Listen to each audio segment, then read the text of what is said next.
if we go to page 4, go down. That's right, the paragraph that starts with therefore. Therefore, while the case law indicates that those who wish to protest have a charter-protected right in doing so, it is not without limits. These limits, as the courts have recognized, prevent threats of violence, acts of violence, and unlawful conduct. Moreover, these limits also prevent demonstrators from obstructing travel on roadways. It is worth noting, however, that there has been at least one decision where it was found that a blockade for a very brief period only constituted a minor inconvenience and was therefore permissible. So what this memo is saying here is that there are limits to the charter, and part of the consideration, apart from potential threats of violence, is the prospect of the demonstrators obstructing travel on roadways. That was your understanding too, right? Yes, it was. And when you have a large crowd of protesters and the trucks being brought to the downtown core with no exit strategy, why is that not a suitable consideration for road closures in order to achieve some of the bullet points we saw earlier in this memo? So, and I think this goes back to how we have and how we had addressed these types of protests in the past. We live in Ottawa. We're at the seat of Parliament. Protesting is something that lawful protesting is something that our community accepts, and I believe our community appreciates, and they have an expectation on us to be able to appropriately manage and facilitate those protests.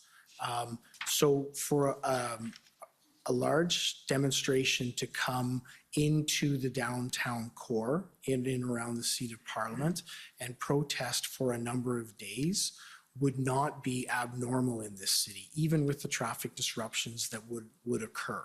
What was abnormal in this situation was the volume of vehicles that came and the area that they actually occupied. What was particularly, and I've said it and I will say it again, what was particularly different in this event was the interactions of the protesters between themselves and the community. We had never seen that before. That was unprecedented. Okay. Commissioner, I'm about to embark on a new area. I don't know if this would be an appropriate time for a break. Okay, so we'll take the morning break. We'll take 15 minutes and come back, I guess, a little after 22. Thanks. The commission is in recess for 15 minutes. La commission est levée pour 15 minutes.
Order à l'ordre.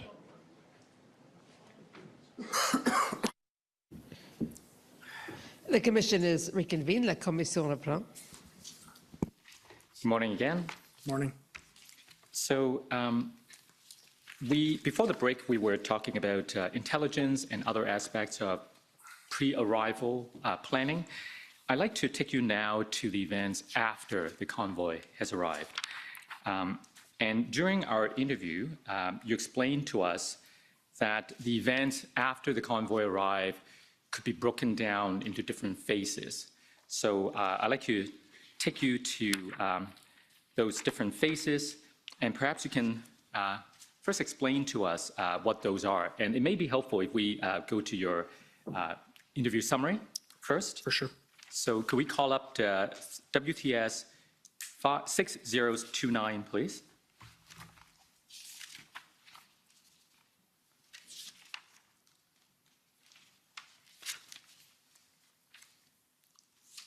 And this will be found at page 9. So Interim Chief, you told us that, broadly speaking, the events after the convoy arrived could be broken down into 3 phases. The first, roughly from January 28th, which was a Friday, to February 4th, another Friday. Now, you separated the weekends from the weekdays because you said the weekends are very different. First of all, why are the weekends so different from the weekdays? So what we found during the course of the occupation was during the week time, it was the people that were here. We would see those numbers swell Friday night, usually Saturday during the day, into Sunday, and then disperse into Sunday, and we would go into another week long. But the people that traveled to Ottawa, not in trucks, but people traveled that on foot attended the area during the weekends really seemed to swell and rise. And the week was more of a stagnant, stagnant's probably not the right word, a period where it was the people that were dug in and sitting there and remaining. Mm-hmm. So phase 1, from January 28th to roughly February the 4th, I believe you call that a period of orientation or adaptation after the convoy's arrival. Tell us what you meant. So during that period, several key things occur. So on the 28th, the convoy arrives. We are anticipating a 3-day event with the potential of a smaller group of people staying, and there's massive numbers. So through the weekend, and I wouldn't be the one to best speak about it, but through the weekend, the event is managed. Sunday night, so I believe that's the 30th, we then anticipate most people leaving. Many people left, but we still had a very large red zone that we identified it with lots of trucks, with antisocial behaviors that are targeting our community. So we start to then move into the Monday where we're seeing an entrenched group who are actively demonstrating, protesting, and targeting our community. During that phase, so on the 30th, as we're looking at going into Monday, demobilization planning, as it's called, is being identified by Deputy Chief Ferguson. So there's direction that's being put out by Deputy Ferguson. Okay, so always the potential of them, some staying. We have a very large footprint now. What are our potentials to actually remove people from this area if we need to go there? So that's tasked out on the 30th. So during that week, we're starting to orient ourselves. So I wasn't present at it, but on the 1st of February, so 31st is Monday, 1st of February is Tuesday, there's a meeting that occurs between Deputy Chief Ferguson, Chief Slowly, and the large public order unit commander table to start looking at options for a tactical resolution to this. So that group then is tasked out with coming up with options that could be used. That public order team then brings back options to Chief Slowly, myself, Deputy Chief Ferguson, and other senior leaders to identify the three options that they had identified on the 4th of February. So that would be I believe that's the Friday. From that optioning solutions that have come out, there's 3 that are identified. The command team has the discussion with them as we go through, weigh all the benefits of each of them, and ultimately an approach is then identified on the 4th. So that takes us through the first week. So the orientation is figuring out what's going on within the environment, making sure, trying to get the resources that we require or assign the resources that we require to hold the red zone in a safe manner, try and manage public safety issues in the way that we can with the limited capacity we have, as well as then start to develop planning or at least identify strategic concepts around how we're going to approach this moving ahead. Right. Now, I have more questions for you about this first phase, but before we get into that, I'd like you to tell the Commissioner, first of all, what the other phases are. So the second phase, I believe it is from February the 7th, which is a Monday, to February the 11th. Is that a Friday? I believe it is. I'm sorry, I don't know. This is a block of time to me, the days. I'm not sure of what that day is. Okay, but in any event, from the 7th to the 11th, right? I believe the 7th, the 4th is, so The 7th would is be a a Monday, Monday, and the 11th would be the Friday. the Friday. Yeah, so during that period is the time that we're looking at doing, it was, the strategic concept that was developed and approved was to look at taking off bite-size or chunk-size pieces of the demonstration to decrease its footprint, to ultimately resolve it. Keep taking bites out of it until it's actually fully resolved. That week was orientation around developing targeting lists, for lack of a better word, identifying how it would be approached and developing smaller operational plans to do operations to try and limit or shrink the footprint. So that's the period when you call it the period of ad hoc responses, right? That's correct.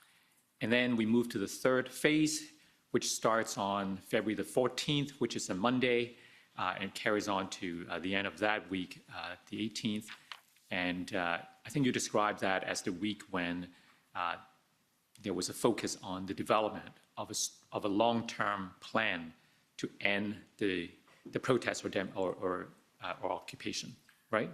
Yes, so because we've only counted weeks, I think I would move that date of when the long-term planning started back a bit. I think it was the 11th or the 12th. Right. Well, these dates aren't exact, but it gives us a general sense of how events progressed. So going back now to the first phase, now you've told us in our interview in the summer that that was a time, you described it as, I believe, let me look for the reference, you said the OPS was exceptionally unprepared for, and the team realized that after that first weekend. Do you still agree with that description that you gave before? Yeah, I believe we were unprepared for what transpires. In the sense that you weren't prepared for what would eventually turn into an occupation. That's correct. Now, so I want to take you to some documents and see if we can explore further what happened during that period. Superintendent Abrams from the OPP testified last week that he had a conversation with you on, I believe, the 31st of January. That would be the Monday after the first weekend. And you told him that the OPS is now looking for a 4-week sustainability plan. Do you recall that conversation? Yes, I do. Tell us more about that conversation. So as we transitioned from the Sunday night of the 30th into the Monday morning of the 31st, the reality of what we were facing was much more clear. Although there continued to be dates through intelligence that we'd received that identified there might be an actual date where the group would pick up and leave, we identified that that may or may not come to fruition, and we needed to start to engage in our planning. Engage in the planning to ultimately remove the occupation. So one of the things that we did at the very early outset in a command team meeting, I think it was actually at our morning call or a specific briefing around the convoy, I can't remember which one it was, but we established for the purposes of planning what would be a long window of what we could potentially be looking at for sustainability perspective. It's an important premise for us in order to look at the window that we're going to need to plan for. This is mainly not to identify when it's going to end, to identify what is the potential that we may need from a staffing perspective, from a resource perspective, so that we can actually look at planning how we manage our members and other resources coming in. So although we didn't know what the length of it would be at that time, we identified on the long end a 4-week planning period for sustainability so that we would know we had the resources in place that we needed when we needed them. Mm-hmm. And you and Superintendent Abrams had ongoing discussions as the events progressed about the different challenges facing the OPP and the OPS, correct? Yes. So one of the things that we agreed to, because there were so many tasks at that time, there was a lot going on, that I would support Deputy Ferguson by being the conduit to the OPP to either ask questions at a strategic level or get input or questions from them. And that's the role that I played. And that's the context that I had my conversations with Superintendent Abrams around. Right. Now, if I could take you to Superintendent Abrams' summary of the events around that time, perhaps you can tell us if you agree with his description. Could we go to WTS 6013, please?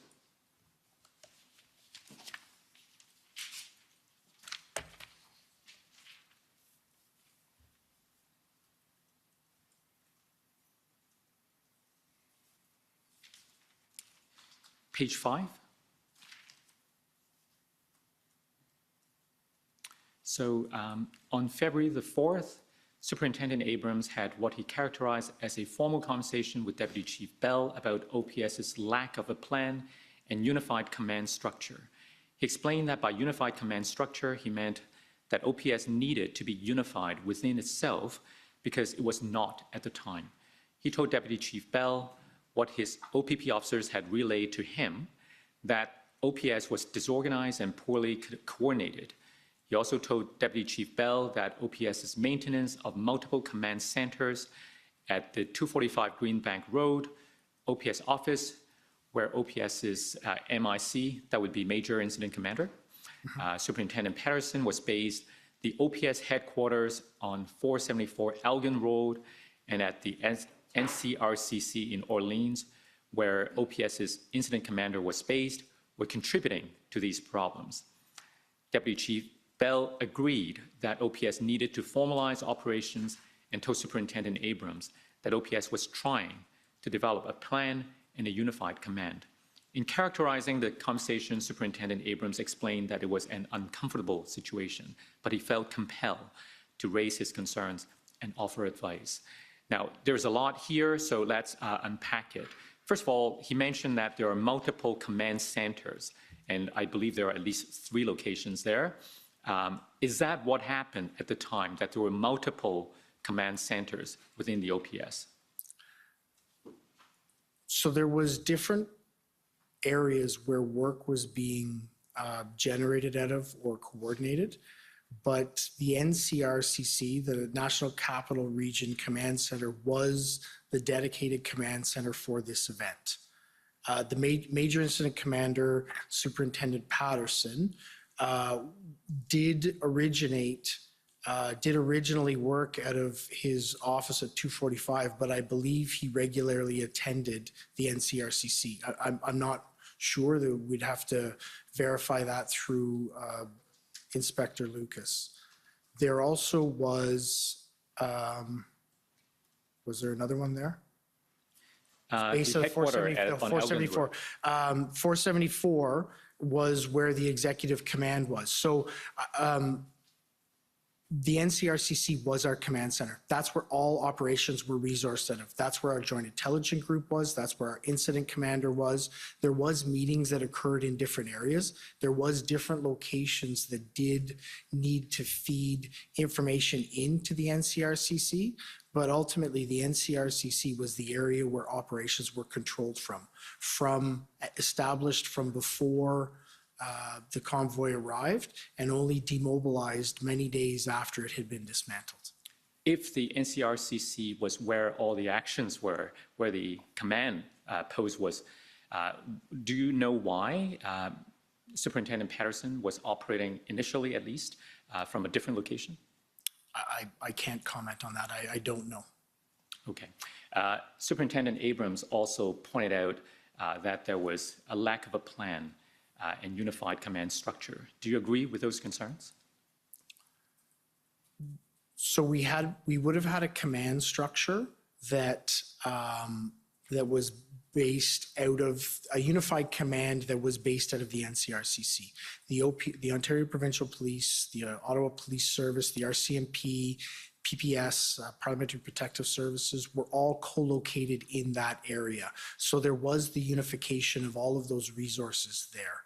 From a strategic level command, no, I would absolutely agree with Superintendent Abrams' assessment that we needed a better, more integrated strategic level command.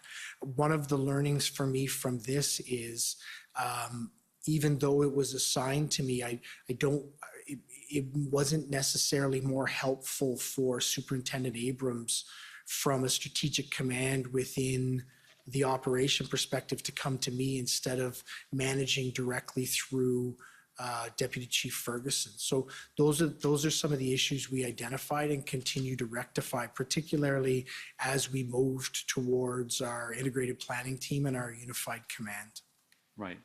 Did Superintendent Abrams not also raise some issues with you about the difficulty for the OPP officers to integrate, in the sense that the OPS, in his view, had failed to provide deployment instructions to his officers? So Superintendent Abrams identified several different issues that were relayed to the incident command, and I know one of the issues in the early days was the tasking of a number of Ontario provincial police officers who had actually the lack of tasking of a number of Ontario provincial police officers who had attended to assist.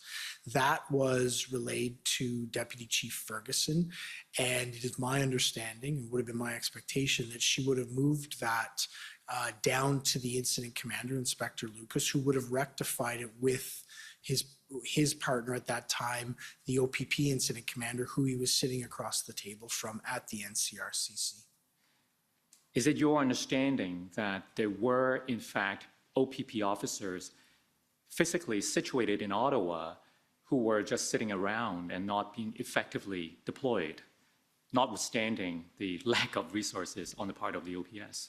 So I do understand that there was an occurrence of that did happen, that was raised to me, and it is my understanding that it was immediately rectified and didn't occur again. And was there not also concerns that in terms of the planning, there were OPP planners provided to assist the OPS, but they couldn't really do their job because they were getting conflicting directions from the OPS? So I don't believe that was a concern that Superintendent Abrams raised to me. Okay. Could we go to page 4 of this document?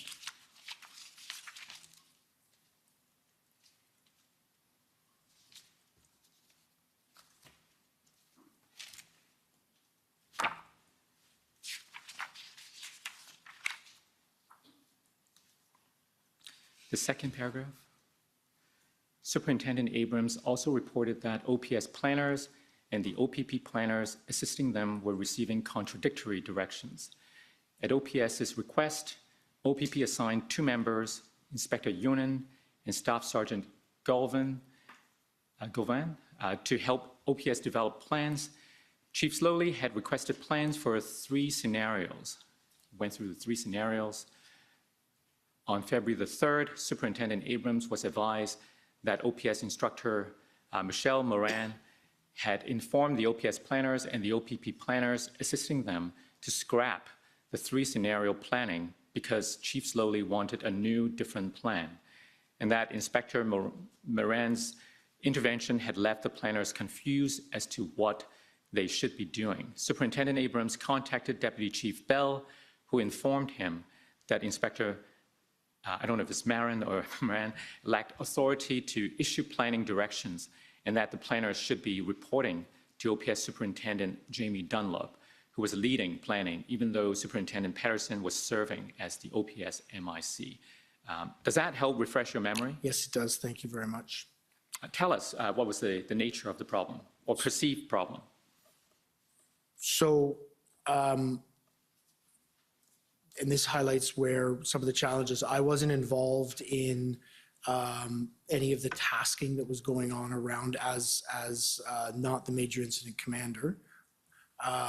So my understanding of what occurred here is, and I do recall Superintendent Abrams calling me and saying that Inspector Marin had come in and given a direction that was contrary to what we had expected to come out of this planning table. That's why I then directed him to Superintendent Dunlop, who was assisting in that area and would be the person who would be able to provide direction as being involved directly in our morning briefings in terms of how we were moving ahead. I don't know what occurred to have Inspector Marin engage in that way with that direction, but I did highlight to Superintendent Abrams that if there was any questions in that planning area or in that public order area, that it was Superintendent Dunlop who was best equipped to answer them, and he would be the only one that could give directions in that area. All right. Now, let's move on then to the second phase, as you've described it, the phase of ad hoc responses.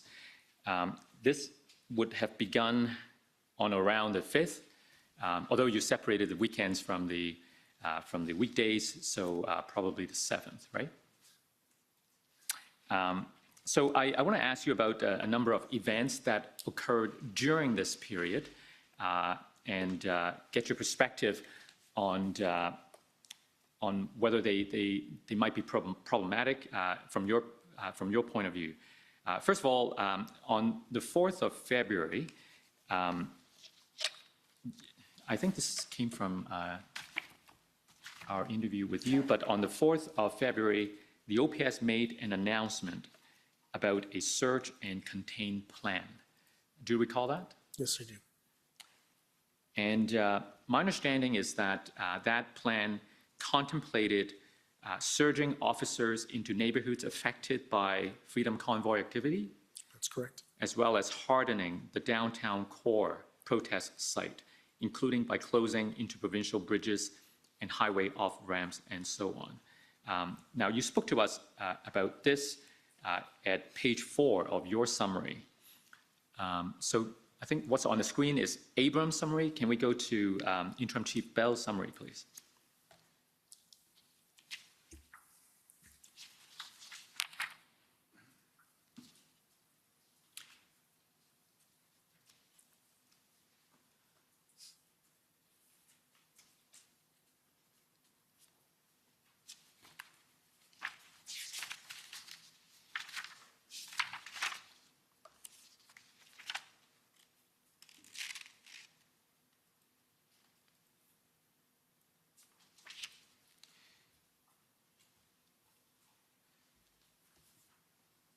So if we go to page 14,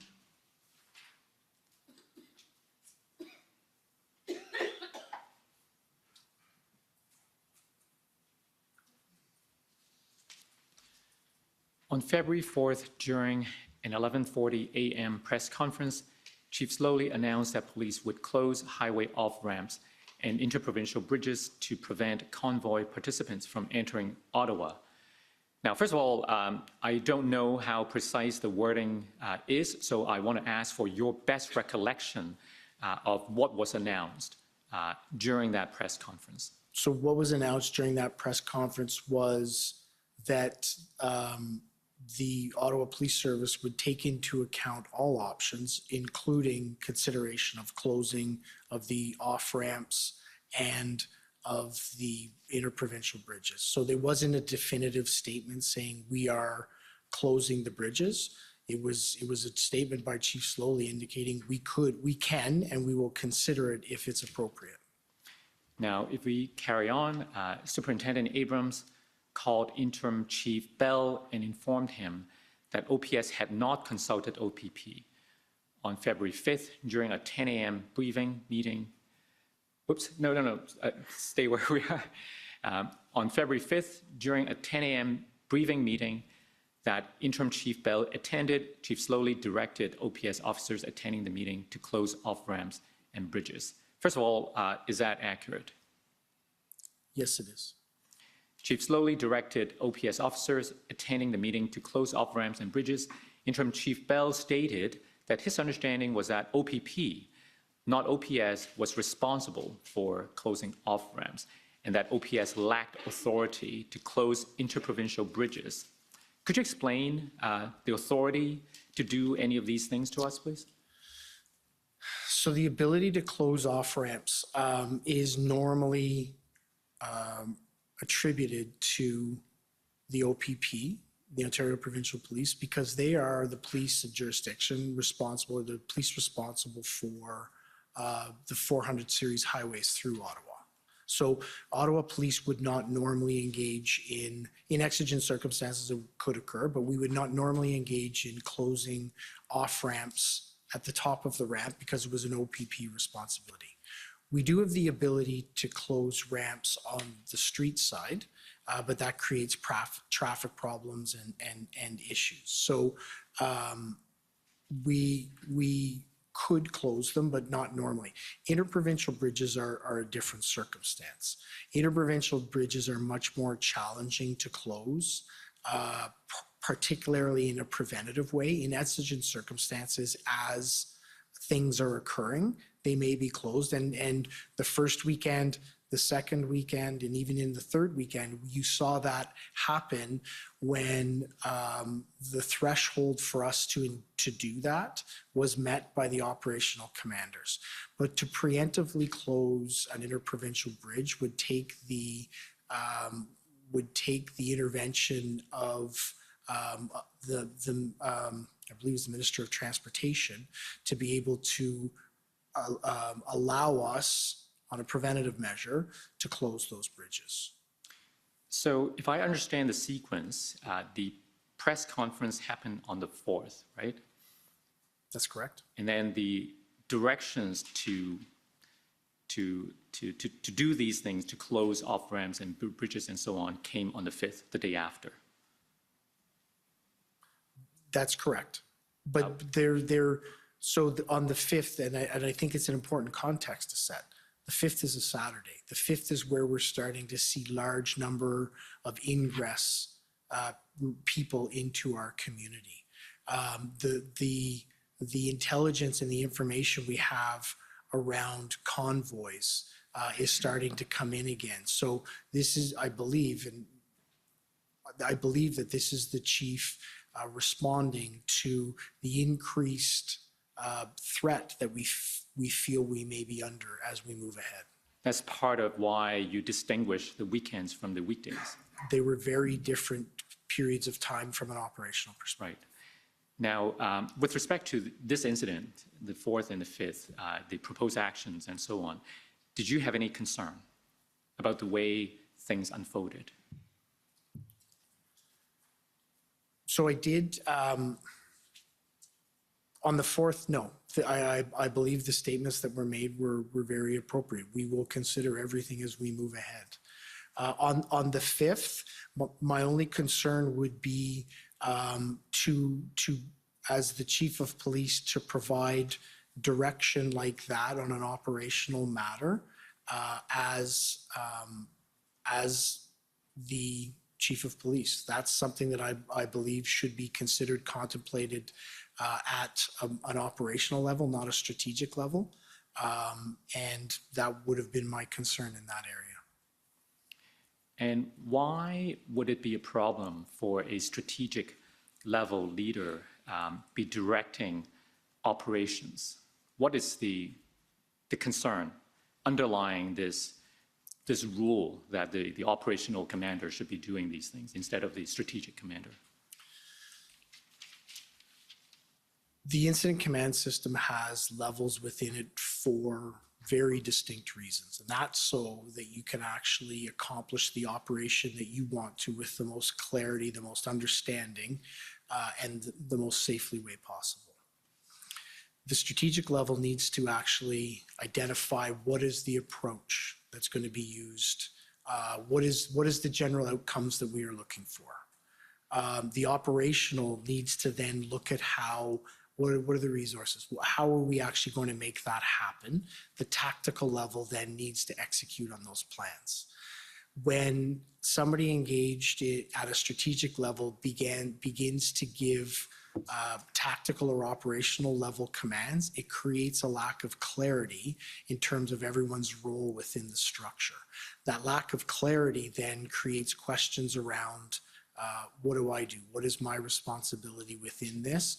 Do I have to escalate and ask a question up? So the necessity to have that role clarity through it, I believe, is very important. And you have to play your roles through it, because when you don't, you create a lack of understanding, which can impact the operations. Now, to what extent is it clear or ambiguous what action constitutes a strategic direction or an operational direction? Sorry, can you re-ask? So I'm just trying to understand, as a layperson, having never worked within an incident command, like what kind of directions would be considered a strategic direction, and what direction might be considered an operational or tactical direction? So this is one of the key areas that I believe that we needed to look at when I became interim chief, in terms of how we continue to progress around this area. In this case, a strategic level decision could be, I don't want the convoys in the downtown area. Go and work how we actually keep those trucks out of the downtown area. An operational level decision, in my perspective, is close the ramp so convoys don't come into the downtown area. But I think it's also important to note there is no rigorous system that identifies exactly where each of those thresholds land. And if there is a rigorous system, there is 4 different accepted systems within Canada that could be used in this area. So it's an area that I believe is something that probably hampered us somewhat in this, with the lack of clarity. No fault attributed to anyone, just there was not clarity across the services, across ourselves, in terms of what constituted each of those decisions. So I believe that clarity needs to be struck and needs to exist. And that's one of the things that in the early days of me taking over the operation as interim chief, that I spent a considerable amount of time doing. So the people that I was working with, Deputy Chief Ferguson, Superintendent Bernier, had a really clear understanding of what I felt was a strategic role and what I felt was an operational level decision. Mm-hmm. Now, in this paragraph that we just read, it would appear from what Superintendent Abrams said that the OPP was not consulted before the announcement was made on the 4th, because he heard it from the news. And since you explained that the OPP would have been responsible for the highway off-ramps and so on, would it have been important to consult the OPP before the announcement is made? So if the announcement was we will be closing ramps, I would say yes, it would be extremely important. If the announcement was we will consider that, I would say not as much, and only because the OPP at this point is integrated within our NCRCC, our command center, and those would be operational level decisions that would be made. There would be tactical responses developed within that area to be able to respond to the issues. So this is the weekend of the 5th and the 6th. If we go to the following weekend, and if I could take you to your summary at page 20.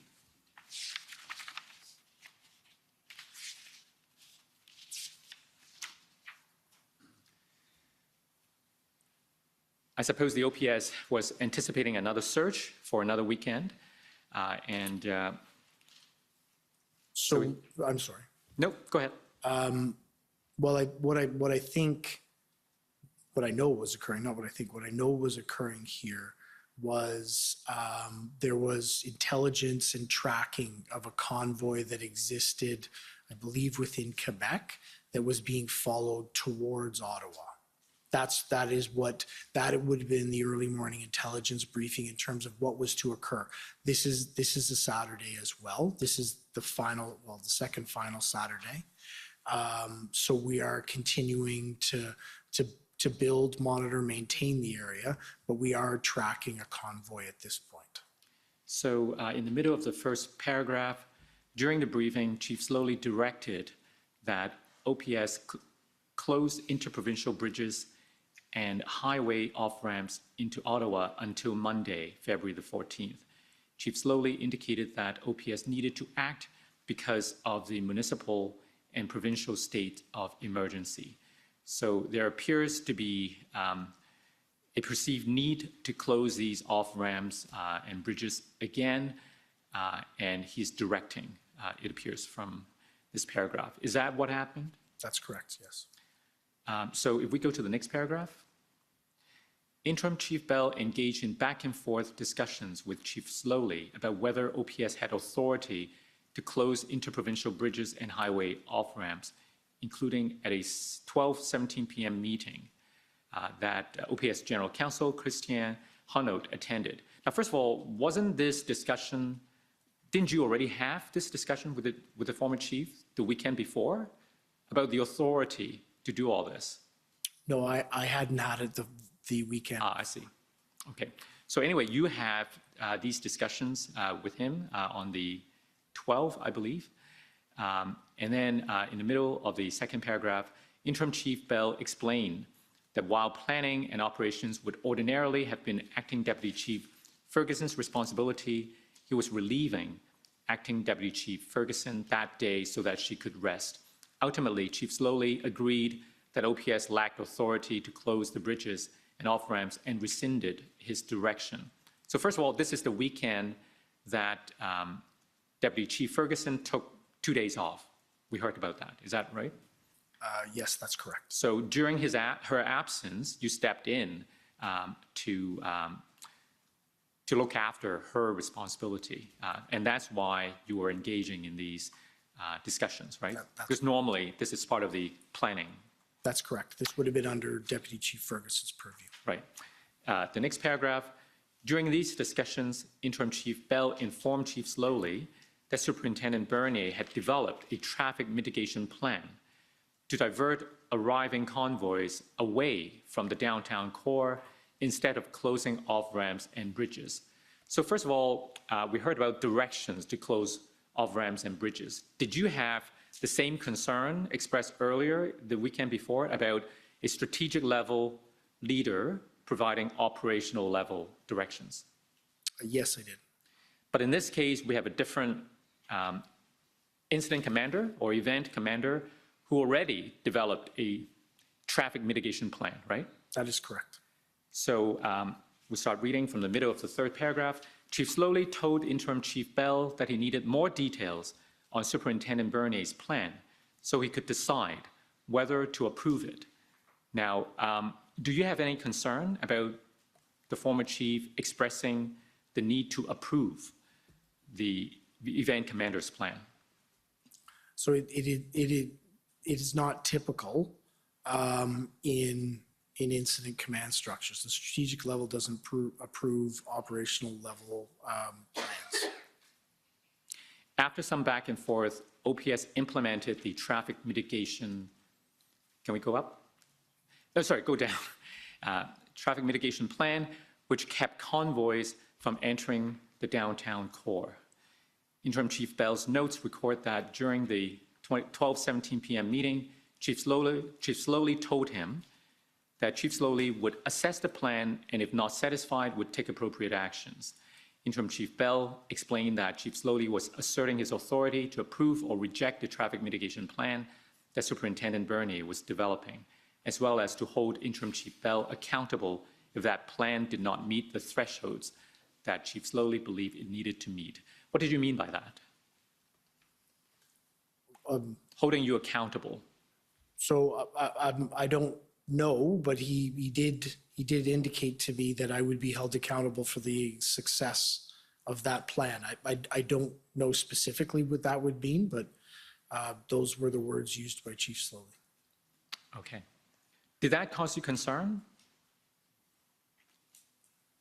No, I think there's I believe there's a level of accountability in every level within the organization. I actually believe I would be accountable for the delivery of that. And I was confident in the plan. So you were accountable because you are now stepping into the shoes of Deputy Chief Ferguson, who was the strategic commander, right? That's correct. And so when Superintendent Bernier was implementing that traffic mitigation plan as the commander, you were the one then providing strategic oversight. That's correct. And that's why you would have been accountable if anything went wrong. Well, we ultimately, the chief's accountable for everything. Right. That's part of the responsibilities of being a chief of police. The delivery of this day and the diversion of this convoy would have, from a strategic level, come to me, and from an operational level, come to Superintendent Bernier, who developed a very effective plan and had teams that executed those plans very well that kept them out of our downtown core. So was that an example of you trying to protect the autonomy of the operational commander? Yes, I would believe yes, because I strongly believe in the autonomy of the operational commander. And I believe at the end of the day, the strategic intent was clear here: keep convoys out of the area.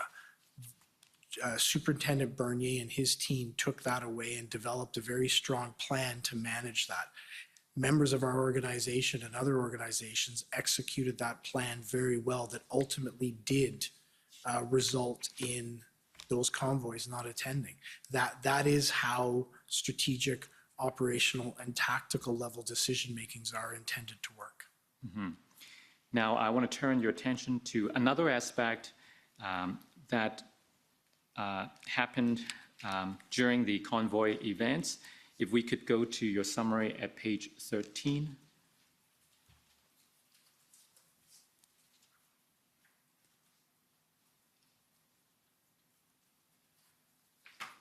If we go down a little.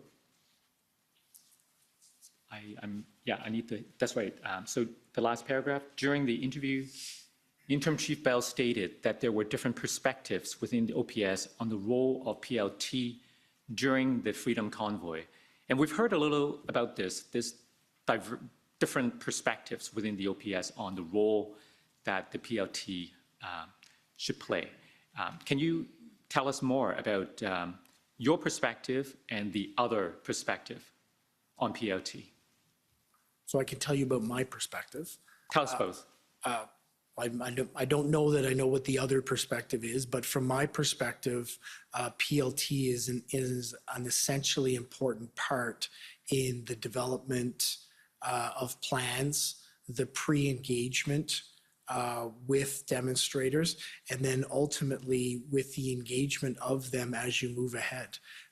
PLT, the police liaison team, does an amazing job of trying to build rapport with demonstrators and protesters.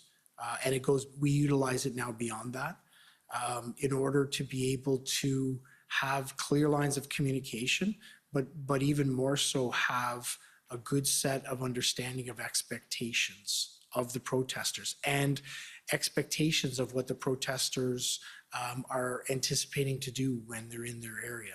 So they're very effective in the pre-planning phase and in the early development phase. They're also extremely effective in the demobilization portion because effective PLT utilization can actually result in usually through small sets of concessions, through finding common ground with demonstrators and protesters in order for them to be able to successfully and peacefully negotiate an end to a demonstration. This specific demonstration posed exceptionally challenging for our PLT members from the perspective that there was so many different people, so many different organizers, so many different groups. Those leaders, organizers, and groups changed on a regular basis, and many of them had very different agendas. There probably could not have been a more complex and challenging environment for our PLT members to work in. And I can tell you they came into work every single day with the absolute best intention to get this resolved peacefully. Now, the reason I asked you for your perspective and the other perspective is because when you spoke to us in August, I believe, and as captured in this paragraph, you explained that there were different perspectives within the OPS. So you've just explained to us the perspective that you adopt, as well as Deputy Chief Ferguson. But as this paragraph explains in the middle, it says, in contrast, Chief Slowly and Superintendent Patterson wanted to obtain quick wins. Unless PLT could convince the protesters to leave, they saw no room to negotiate and preferred utilizing enforcement. Interim Chief Bell explained that because of these different perspectives, there was often no agreement on how much negotiation should occur before OPS launched an enforcement operation. Now, does this paragraph accurately describe the tension within the OPS? Yes. In relation to the utilization of PLT. That's right, that's right. Yes.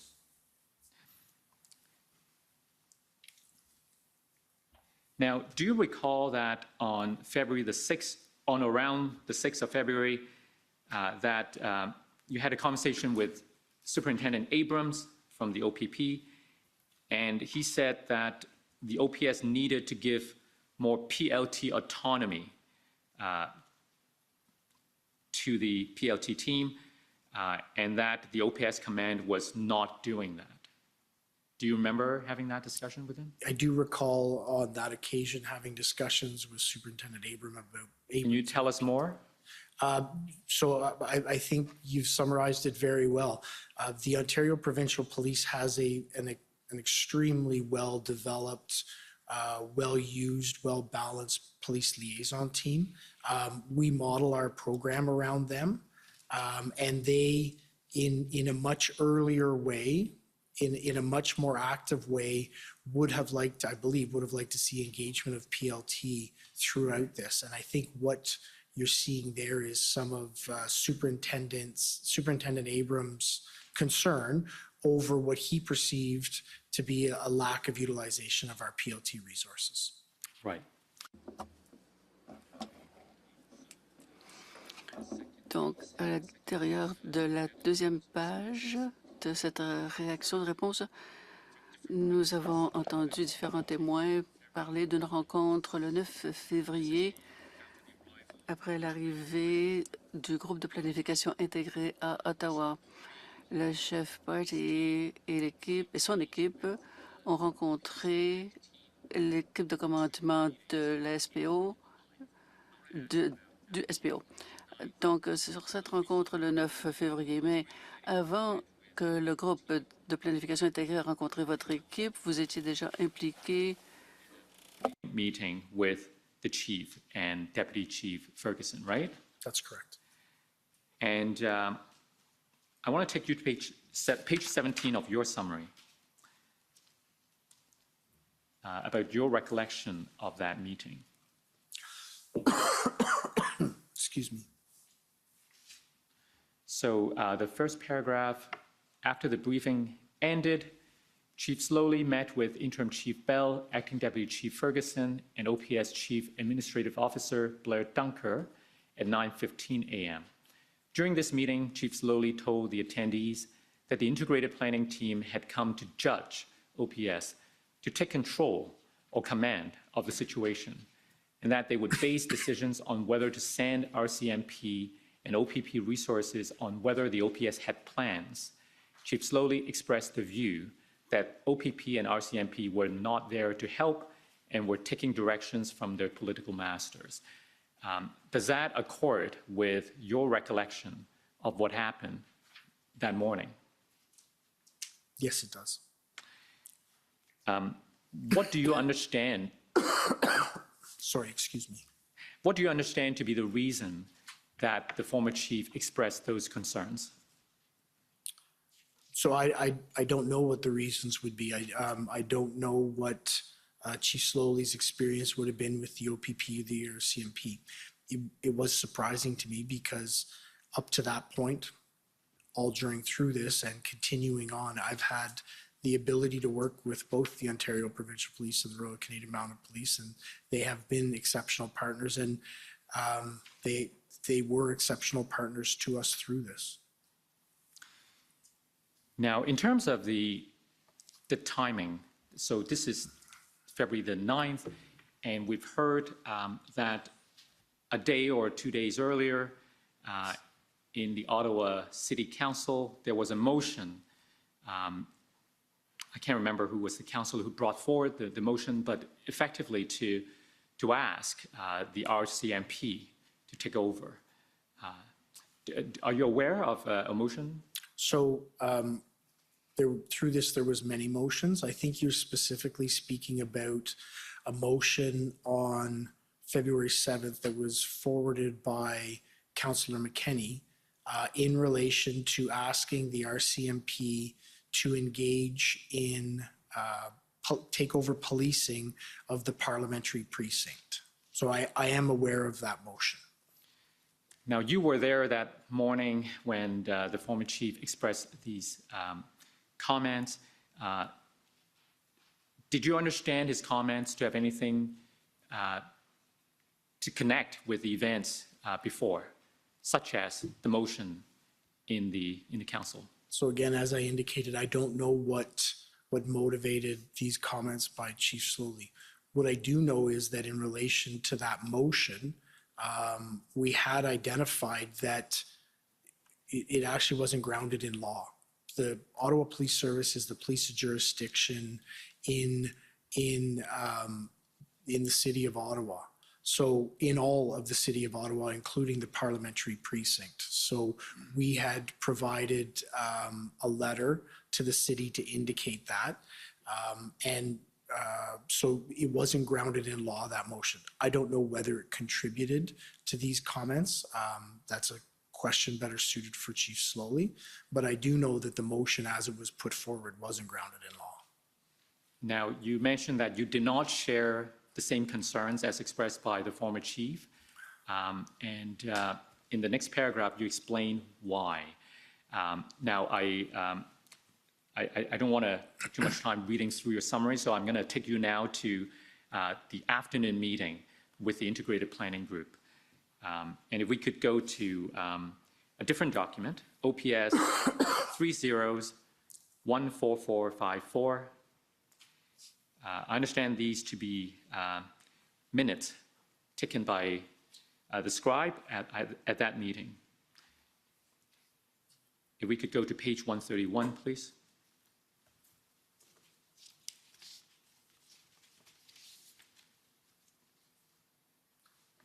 So can I just ask for a point of reference on where these notes are from and who's taking them? I believe these are scribes taking notes for the former chief, right? I can assist my friend. Those are not scribe notes. Those Okay. are notes of Christian, who was general counsel. So they these are notes taken by Ms. Hunnell, the general Yes. counsel for Yes, so they are not scribe Thank you. notes. They Thanks for are clarifying. Counsel's notes. Council's notes. So let me try to look for the reference. Can we go down the page? Mr. Oss, is it possible to reference the date that we're speaking of from the notes? Yes. So I I'm not believe sure you where- said, I believe you said it was the 8th.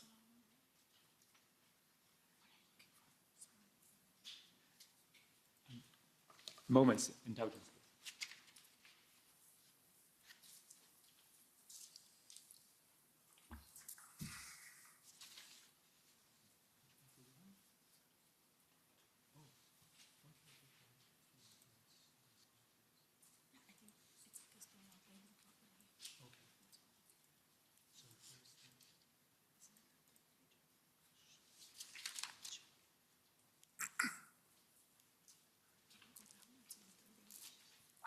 Okay, so I need 131, not 130, please.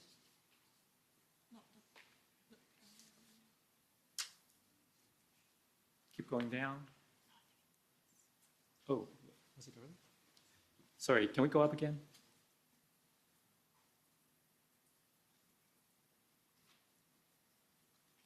That's right. Okay, so do you see the comment? Chief, last night was amateur hour. Hard for us to make our logistics there. We need to look professional. Our job is here. Our logistics are here. They will be embedded in our plan, and we're not embedded in their plan. Do you remember that being said? Can I ask you to move up so I can refresh my memory more Yeah, fully so on the notes? I think you're right. We need to know a bit about the context. So can we go up to find the time? That may help determine. Okay, sorry. Yeah, down a bit.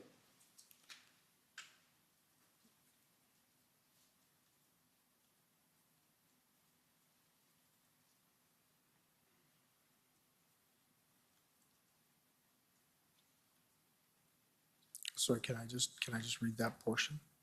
Can you go back up a little, please? Thank you. So it appears that this is a meeting that started at around noon, Okay. right? And then if we go down a bit, you see the comment from Trish Ferguson, I want us to limit politics. We've heard from her that those were discussions at the meeting itself. I recall this meeting now. The chief said, last week we didn't have an incident command. Everyone was running around with confusion. Now we know our roles as of noon. And we go down. Some of us did our jobs last week in what our teams needed. We need to stay focused and stick to the plan. Trish, they're here to help. Not sure why we're forcing them to arrive here. I believe that was a reference to their attending at the headquarter location. That's correct. So getting back to the question I wanted to ask you, what did you understand the former chief to mean when he said, our job is here, our logistics are here, they will be embedded in our plan, and we are not embedded in their plan? What's our plan and what's their plan?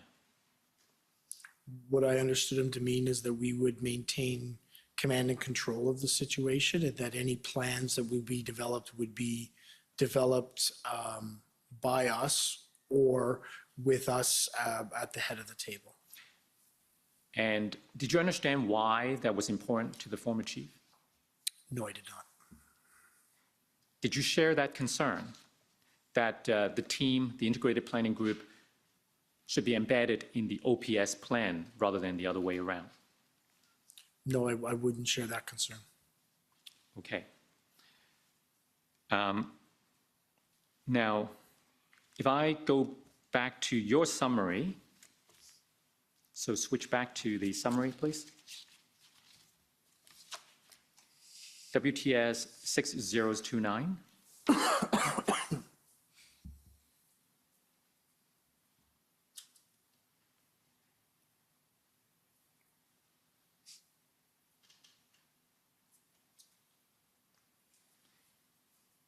We go to page 17.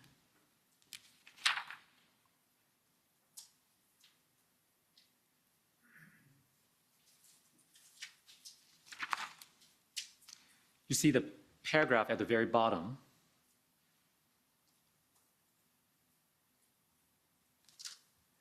The very last line.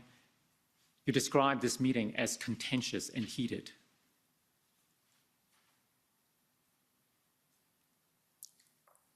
The very last line. I believe you're talking about a different meeting. The meeting we were just last talking about was in the morning. This is a different meeting, I believe. No, sorry, I thought there was a meeting within So we the had OPS team. I'm sorry. Sorry, I'll let you explain. There was a pre-meeting Yeah. before we went down and met with the integrated planning team. Right. The notes that you had just taken me to were notes that referenced that meeting that Deputy Chief Ferguson, myself, I don't recall who else was there from the notes, had with Chief Slowly prior to all of us attending the integrated planning team meeting. So before the meeting with the integrated planning group, there was that discussion to ensure that the plan was to meet with them and ensure that they will be embedded in the OPS plan. That was the comments and And directions. then the OPS command team met with the integrated planning group. And now here in this paragraph that we read, you're describing that meeting with the integrated planning group as contentious and heated, right? That's correct. Now, I understand that we also put to Chief Party of the OPP, who was present during this 12:10 p.m. meeting, about the discussions that was had during this meeting, including the OPS asking the integrated planning group whether they were willing to be embedded into the OPS plan. And he responded, yes, they were willing to do that. But tell us why you observed this meeting to be contentious and heated. Well, Chief Slowly, as this meeting went on, expressed reservations about the reasons for which the OPP were present. He identified that he had concerns with them about a couple of things. One of them was about the recording of numbers of OPP members that had been provided to us. And another one was whether they were here to help or to assess and potentially overtake us was my impression. It was a contentious meeting that did not, I don't believe, formed a good start first meeting in what I believe needed to be a very strong partnership. I see. Now, after this meeting with the integrated planning group, there was a kind of debrief within the OPS command team, right? Do you remember that? If you can bring a set of notes up, I believe. Okay, I'll try. So this time we go to OPS 30-14454. So this is again notes taken by Ms. Hunold, the OPS General Counsel. And I want to take you to, let me find the right page.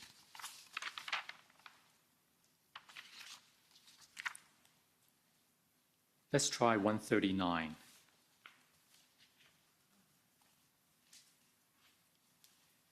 Do you see references to OPS debrief from meeting with OPP RCMP? At 1840? Yes. Yes, I do. And there's a comment attributed to the chief. As far as I consider, keep going. Nothing has changed until I hear something different coming from RCMP/OPP. There's a portion redacted, but if we keep going, Chief said, No, they aren't part of the command. Just a pie-in-the-sky idea by him. Nothing concrete, promises was made. So I wanted to ask you about just what was discussed at this debrief, because we know that during the meeting, there was a request that the integrated team be embedded under the OPS structure. And they agreed. But after the meeting was over, at this debrief, the chief said, as far as he's concerned, keep going. Nothing has changed. Do we have, can we scroll up, please? Because I just want to. Yep, let's scroll up.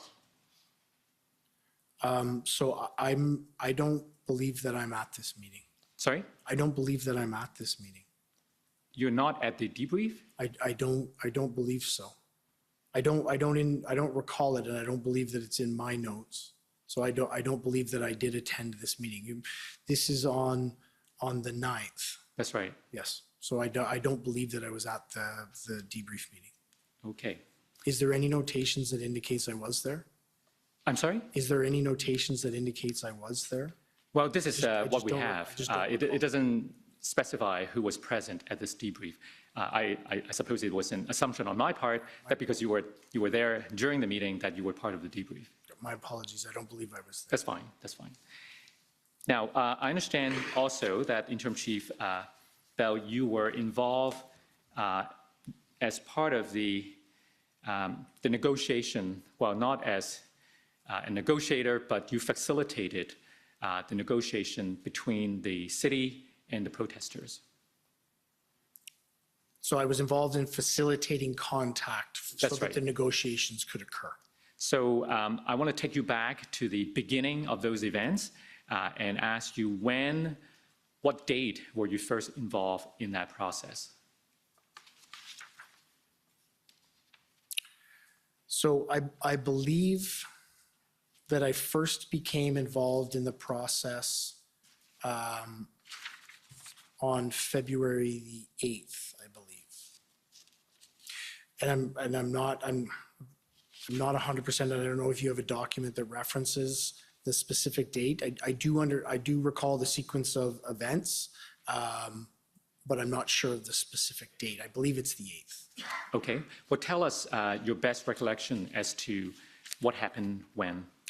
So I was contacted by Superintendent Patterson, who identified that he was looking for a contact between the police liaison team and someone in the city to have a discussion with a group of protesters.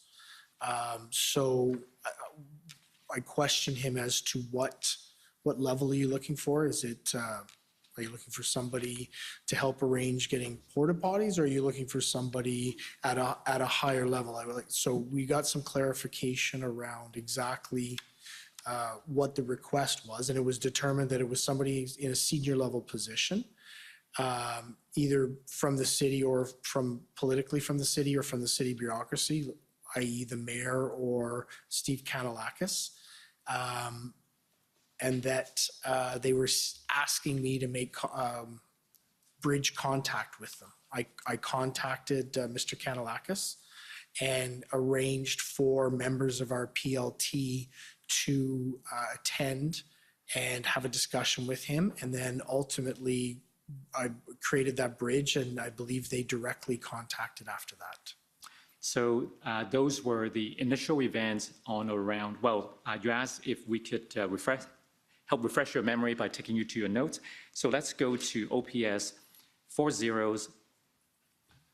actually, sorry, 30-14524.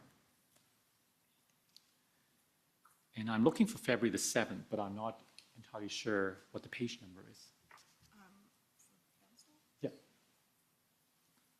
So could we call up that document, please?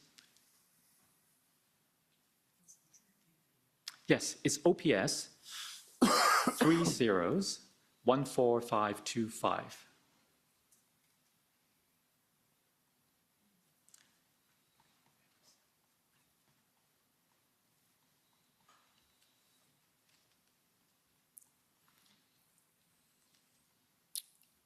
So my understanding is that, can we scroll down to February 7th? It starts on page 25. Page 25?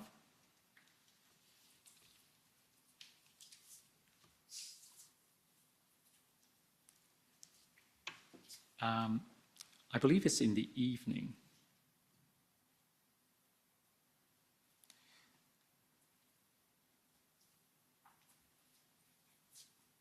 Keep going.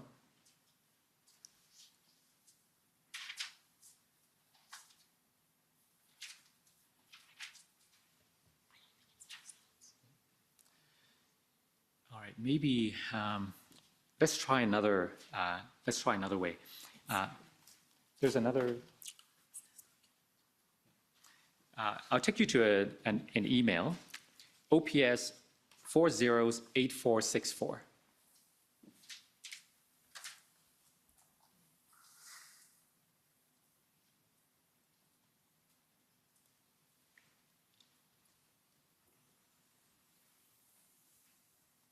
Now, if we go down to the very bottom,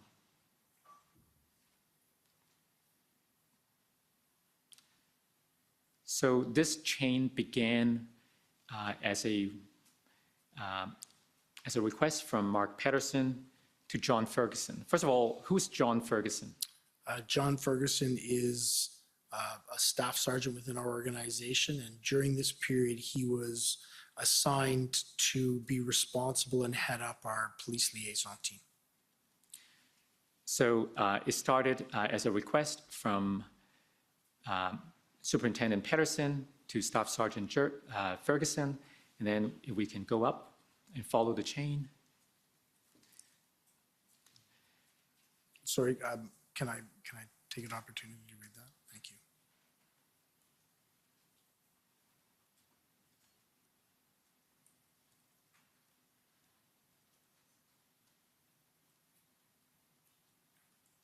Okay. Okay, go up. So this is when you are added to the chain.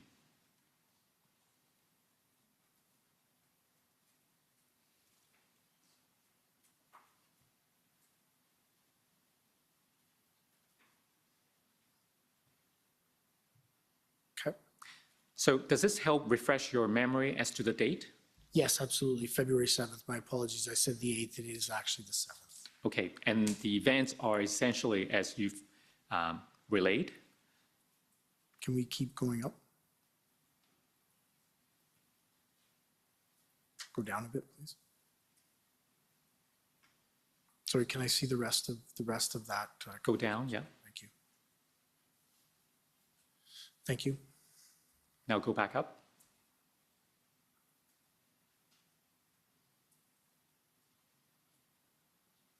Okay.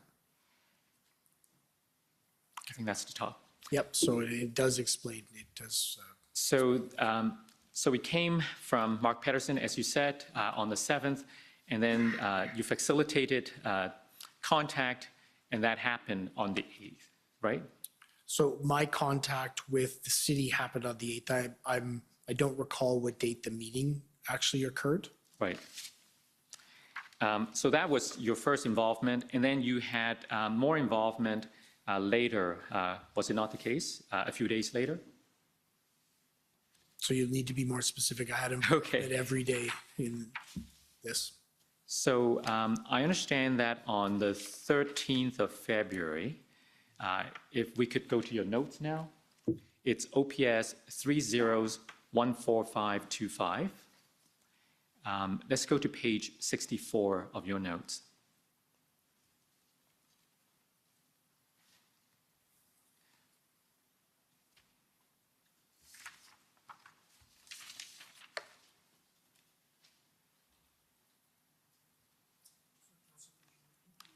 Yes, page 64.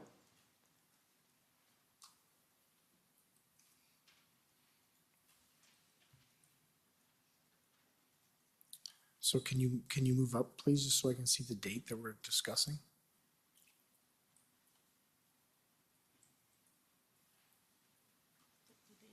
I believe the date is February 13th. Okay. So, okay, yeah, okay. February 13th? Yeah. Okay. So let's go to 12 p.m. So it appears that there was a briefing and in which you were told of a deal to move the trucks. Do you recall that? Yes, I do. What can you tell us about that? If you can go down so that I can refresh my memory,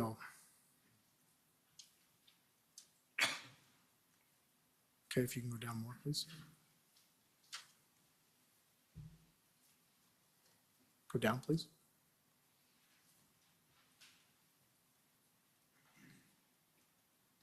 Okay, you can keep going.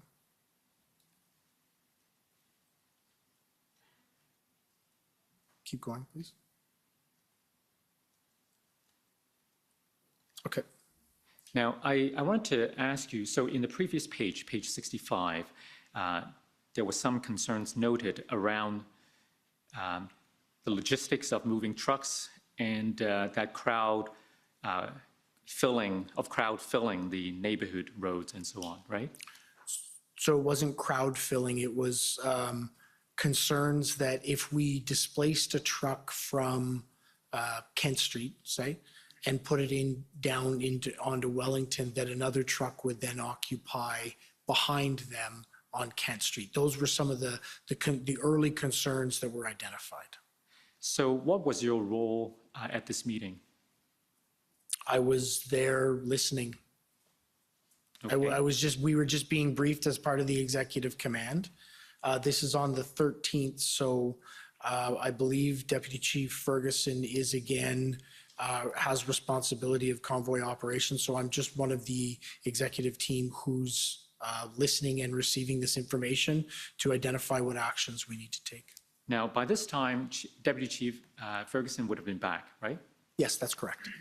And so how did you become involved in this? So I believe if we go up, it was an overall command level briefing. So if you can go up and I'll identify the people there.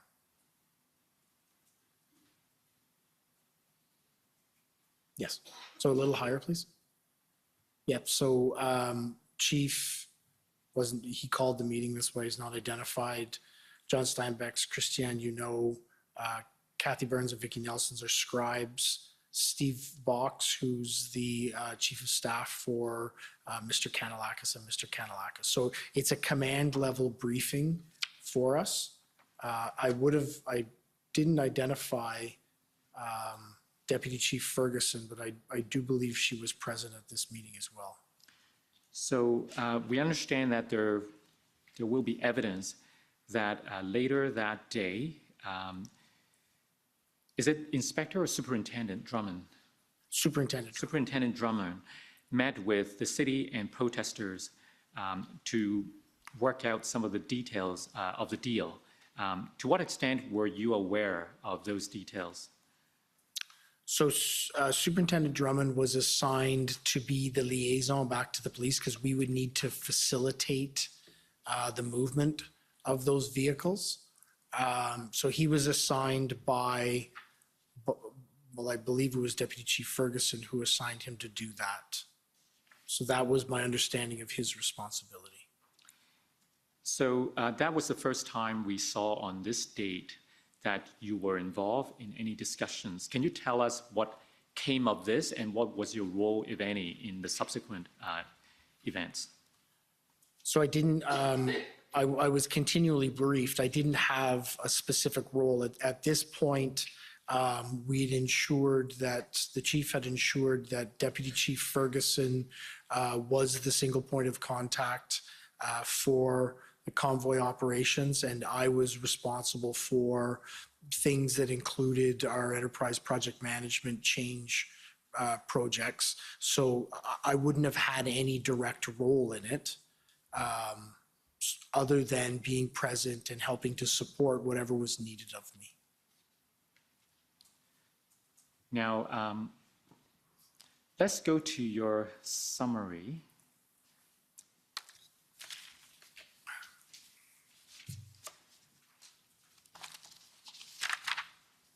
We're near the time for the lunch break, so just if you could be sensitive to when's a good time. Well, it may be a good time now, and we can come back and finish it. If it's convenient. Yes, it is. Okay, so we'll take the lunch break for an hour. Sure. The commission is in recess for 1 hour. La commission est levée pour 1 heure.